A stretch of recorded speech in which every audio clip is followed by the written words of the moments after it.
We're in session 8, the final session, CEO and CFO's Forum on Corporate Social Responsibility and Sustainability Practices. Our session chairman, moderator, is Mr. Prema Kure. Mr. Prema Kure is the Chief Executive Officer of CCC Solutions Private Limited. Mr. Prema Kure, he has held the position of Secretary General CEO of the Chamber of Commerce for several years. He is the immediate past chairman of Aitken Spence PLC and made a significant contribution to Aitken Spence in development of resorts in Sri Lanka and Maldives. Now I invite Mr. Prema Kure to address. Good evening to all of you. We will now start the session. This is the last of the two-day program. And we will take the form of, we have 1, 2, 3, 4, 5 out of the 7 panelists present now. I'm sure that others will join. And we will, I will ask some relevant questions from the captains of the industry here. After that, we will invite all of you to send in any questions so that we will do our best to answer them. Now, this is about corporate responsibility and sustainability, especially relating to the corporate sector here. We have some of the best captains or champions of this in this area in Sri Lanka here with us. And as you know, the world today is under stress. They say the planet is stressed too much and the resources are being, the population is making use of the resources in a way that it may, and it will, I think, will harm the existence of all of us if we don't take mitigate reaction in order to see that the optimization of resources are done. We in the corporate sector here, I think, have advanced to some degree in identifying how we can mitigate some of the impacts in terms of the environment and also helping communities so that there is a balance in terms of resource usage and also centering towards poverty alleviation and livelihood improvement. Now, since time is limited, as we have several panelists here, I will start the session with firstly asking Mr. Watawala, am I to introduce all people or shall I introduce them as I ask the questions? Yeah, okay.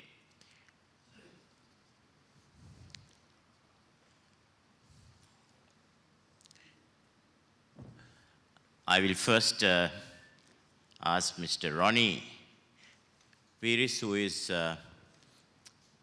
holds several hats in the corporate ladder. He is the finance chief of John Keells Holdings. As you know, John Keells is the largest, possibly one of the listed companies in Sri Lanka. And also he holds the chairmanship of one of the leading banks.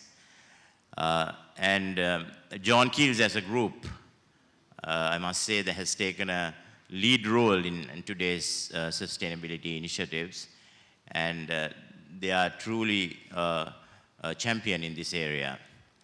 Now, I have some direct questions to ask Ronnie. I hope he will be able to give us insight into that, as well as he's free to elaborate on this area as much as he wants.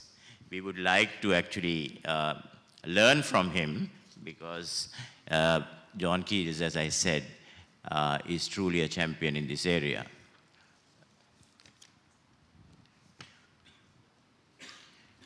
If I am to introduce Ronnie, Ronnie is well known, so I won't talk too much about Ronnie. Ronnie? I'm just trying to sort out my papers here.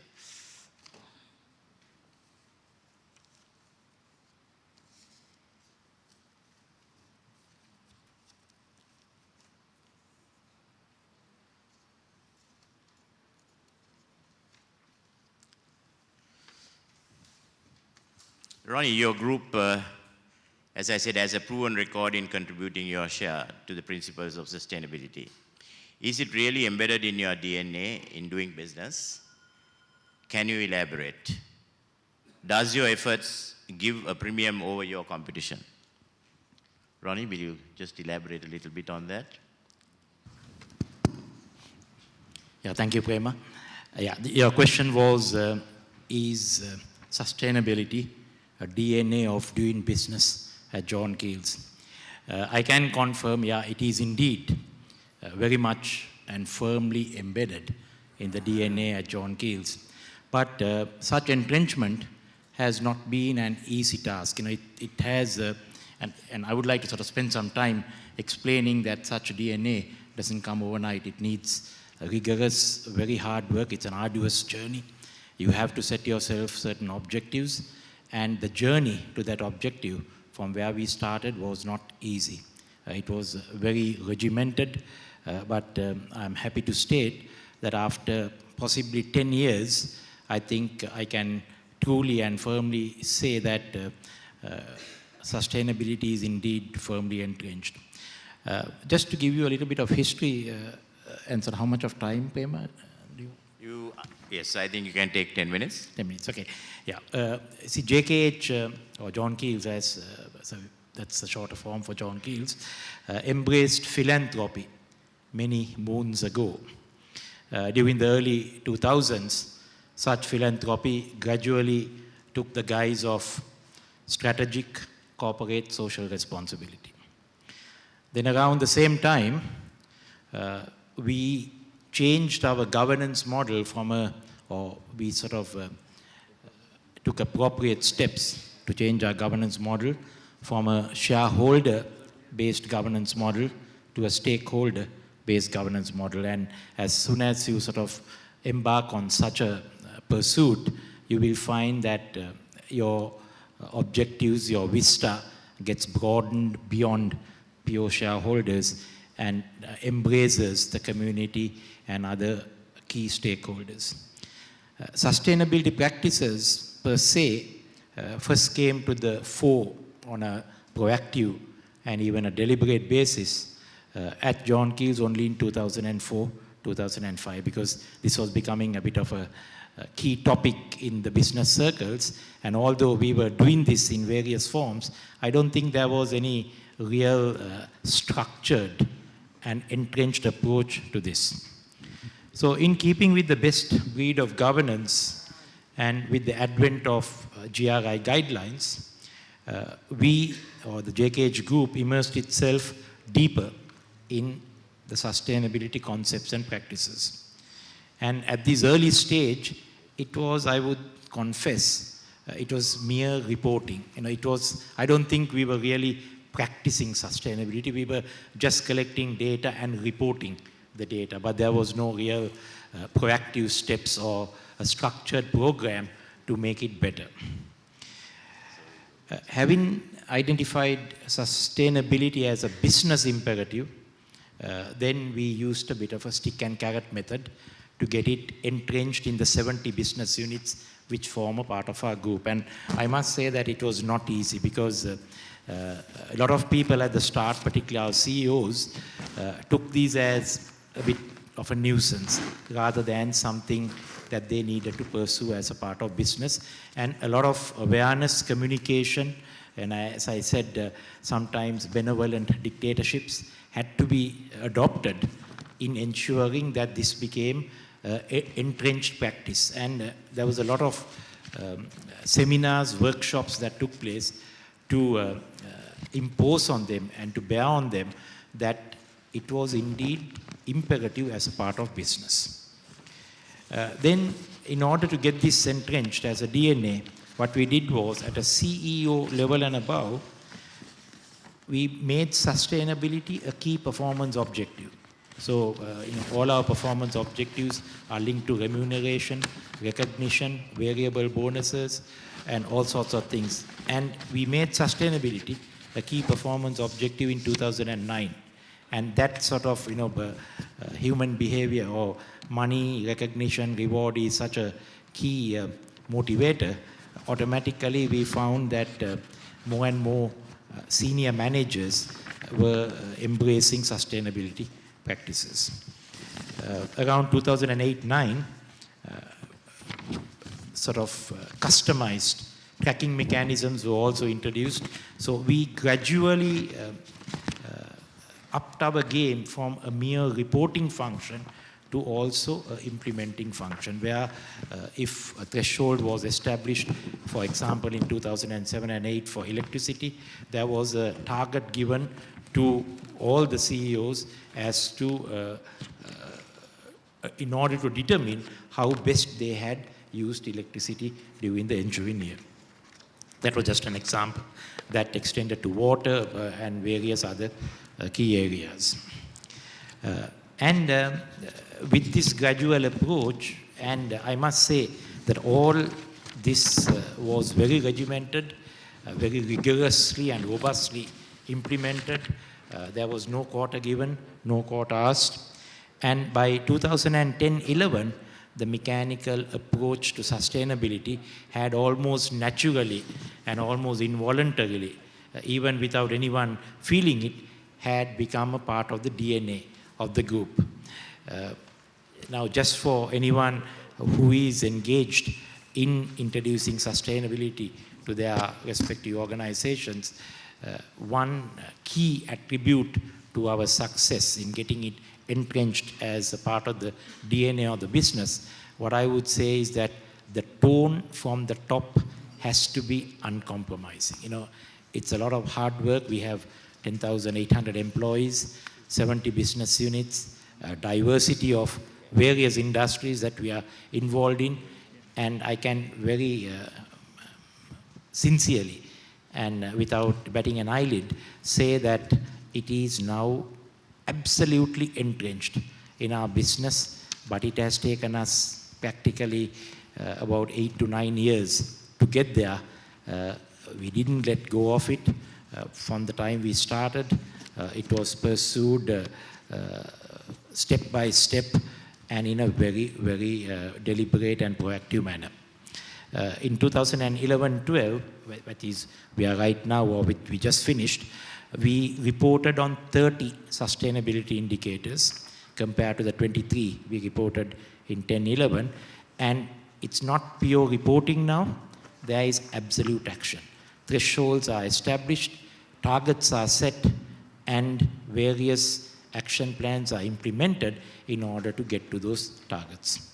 And I can say that in some areas we have made considerable progress. There are other areas where I must confess we haven't made the type of progress that we expected. Prema also asked me whether our sustainability efforts give us a premium over our competition. And what I would like to say is that in sustainability we never thought of competition. We have done it for our own internal efficiency. We have done it because we believe in it. We also believe that if we do it right, that there is a reward, a benefit to be derived out of such efforts. And it has indeed been shown. If I sort of summarize the types of interactions we have had with our investors, both foreign and local, with our bankers, with our multilateral lending organizations, with the bilateral lending organizations, with the stakeholders, customers, suppliers, employees, etc. I can truly say that we do have a premium, or we believe we have a premium over most of the other organizations competing or not competing, operating in Sri Lanka, because such efforts have been recognized by lenders, and our cost of capital has indeed come down. These practices are recognized, particularly by global investors, by foreign shareholders. Attracting capital has not been difficult at all. In fact, we are very confident that at any given time, if we have a good project, we can get the desired capital to whatever tune that capital may be. Basically, Prema, I think I would say that yes, it is indeed a part of our DNA, and we do have a premium, but we have never sort of measured ourselves as a competitive advantage, but rather as something that we believe in and that we need to do. Thank you. Thank you, Ronnie. That was very comprehensive, detailed account of what John Keels at present does in the organization. And now we turn the focus on to Dr. Rohan Fernando. Dr. Rohan Fernando is a board member, director of Atkins Spence and Company PLC. He has extensive experience in the plantation sector, and he's also in charge of the business development of Atkins Spence. I would think that it would be appropriate to ask Rohan to spell out his experiences in the sustainability area, in largely the plantation sector, and also in the other areas of where Atkins Spence co-activities are, other than possibly tourism, which we have Mr. Hiran Kure to deal with that also. So at the expense of no replication, or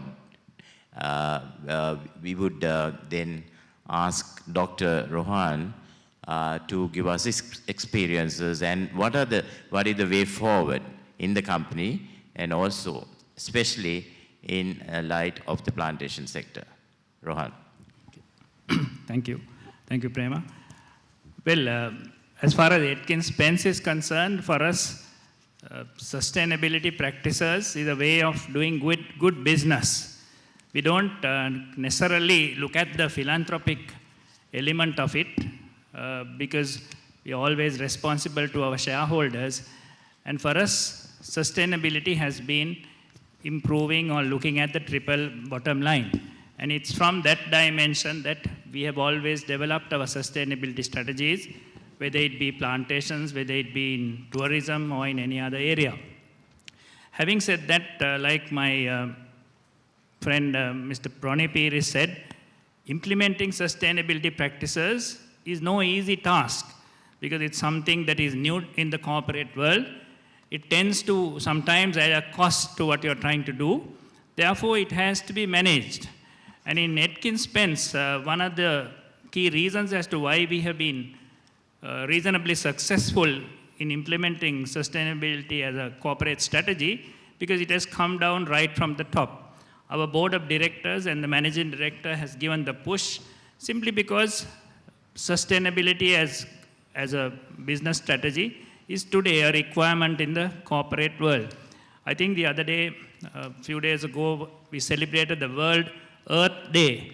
And our theme in Sri Lanka, I believe, was basically how the green economy, how does it include you? When I say include you, it's not only corporates, but it's everybody seated out here. So in a world where resources are depleting, in a world where we are always depleting the economy, although some of us are making money at the expense of it, it's important that we all share our responsibilities and be concerned about the environment. So it is from that angle that Atkins Spence has developed the sustainability strategy. For instance, I can tell you one area that we've just developed recently is, before I come into the plantations, is in the field of printing. Atkins Spence has been a pioneer in the printing industry, printing and packaging industry in Sri Lanka.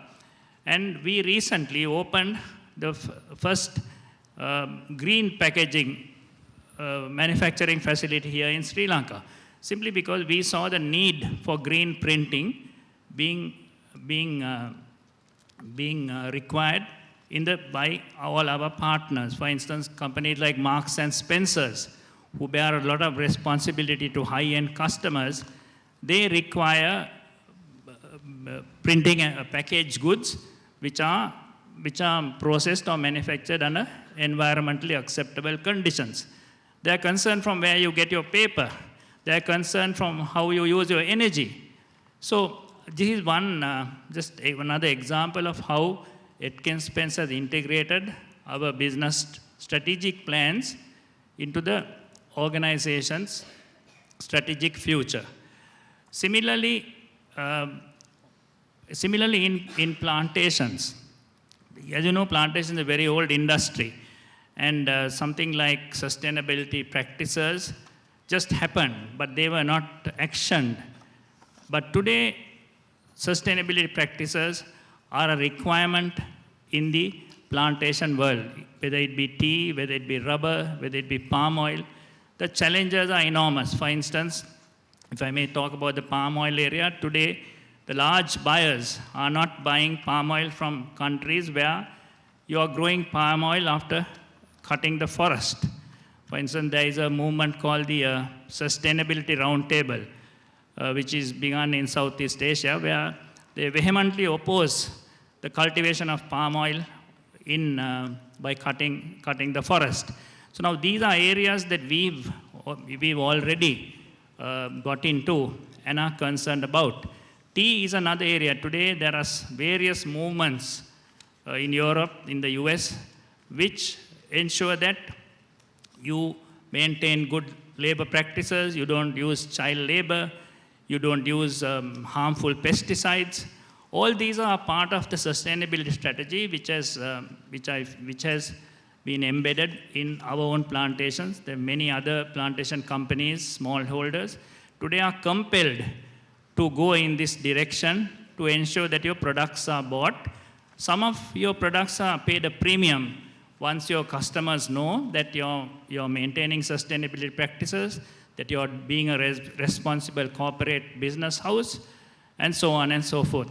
So today, as my colleague Ronnie said, developing sustainability in your business, to my mind, is a must, is a given. If you don't, you'll fall on the wayside. And that's what is happening today. Even companies who were not concerned about developing sustainable business practices are jumping the bandwagon because they realize that if they don't, that customers won't buy their products, and also that they won't be competitive in the international world. Another important facet in Atkins Spence is energy management. Every single sphere of business, we have various energy management systems. For instance, in hotels, we just implemented ISO 50001, which is very rare in the tourism world. Then many of our businesses, we use wood as an energy source. We use hydropower to ensure that your energy use is clean on plantations, and so on and so forth. So again, I'm just giving you some examples of how sustainability as a business practice has been included in our corporate strategy.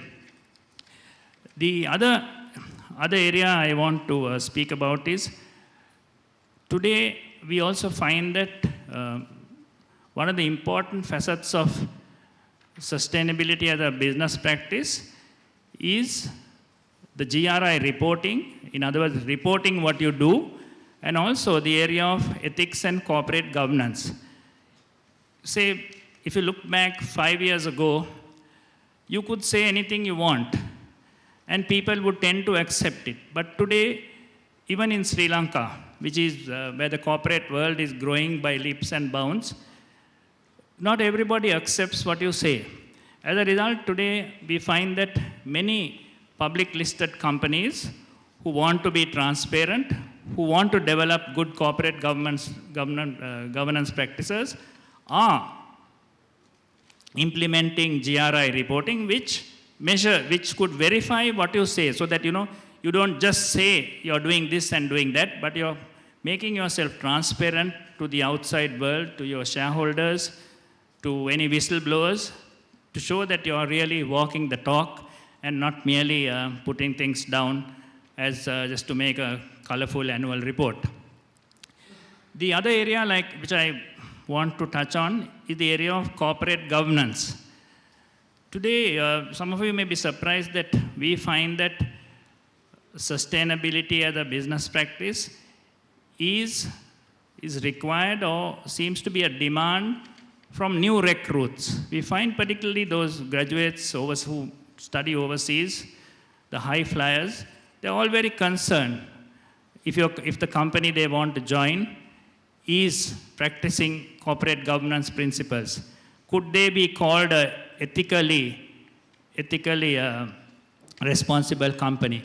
So again, the point I'm trying to make is that the corporate governance elements, including business ethics as a corporate strategy, that today has to be a given in any company.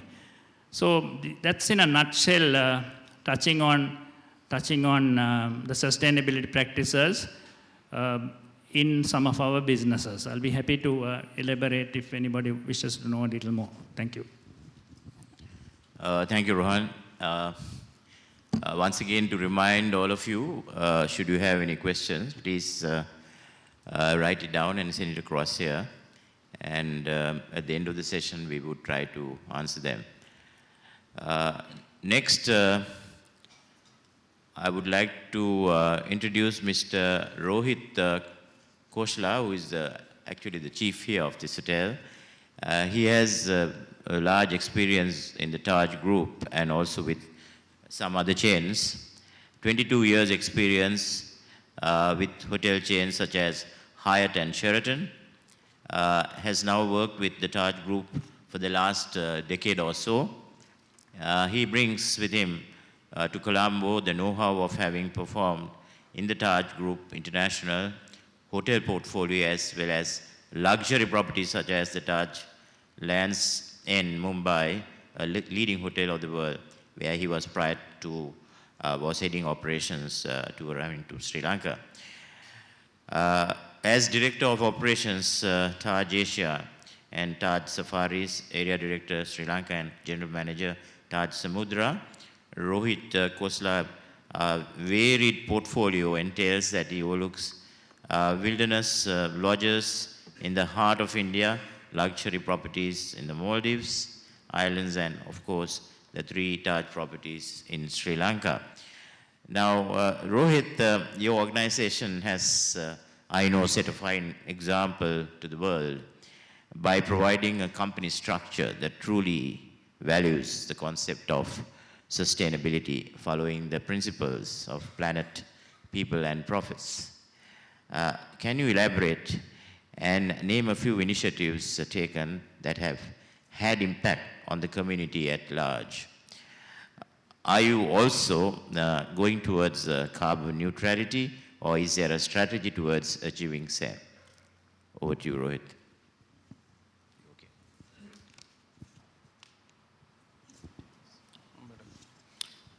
Right. Good evening, everybody. It's a pleasure to be here and to be able to represent my organization, which we are very proud of. To tell you a little bit, we are a part of the Tata Group. We were established in 1868, and we are a multi-billion-dollar organization. The Taj Group of Hotels is a division, one of the companies under the Tata Group umbrella. We have presence in many parts of the world, and we have over 120 hotels and in 5 continents, and turnovers of over $1 billion US. So I would like to talk about sustainability and environment in a way that will be from 3 perspectives: the perspective of the Tata Group, the perspective of Indian Hotels Company, and the perspective of the Taj Samudra. where we are right now. I think a lot of people in the room would know about the Tata Group.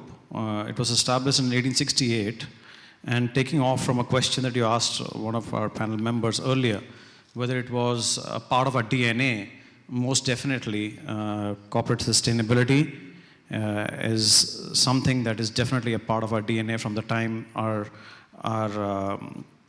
founders, Mr. Jamshedji Tata, started the organization. So I will give some examples of why and how. And at that point of time, there was nothing called the UN Global Compact. There was nothing called triple bottom line reporting. We're talking about the year 1868, early 1900s. That time, it was a philosophy, and it's a philosophy that has stayed with us for over 100 years as an organization. It's a philosophy of saying leadership with trust. And the trust that we are talking about is trust of all stakeholders, not only your shareholders. So when we talk about trust, it was not something that we said we were going to talk about only shareholders and talk about our profits and talk about our market performance. It was more about all stakeholders, whether it was the community, whether it was the government, whether it was society, the environment. Many of the initiatives taken by the Tata Group have later become law in India, whether it is the payment of bonus, minimum wages, whether it was maternity leave, continuing education for employees. These were something that has become law now in our country, and it became law after it was being practiced in our group for many, many decades. So that just gives you a background and reflection on what the Tata Group is. Coming to what Indian Hotels Company is,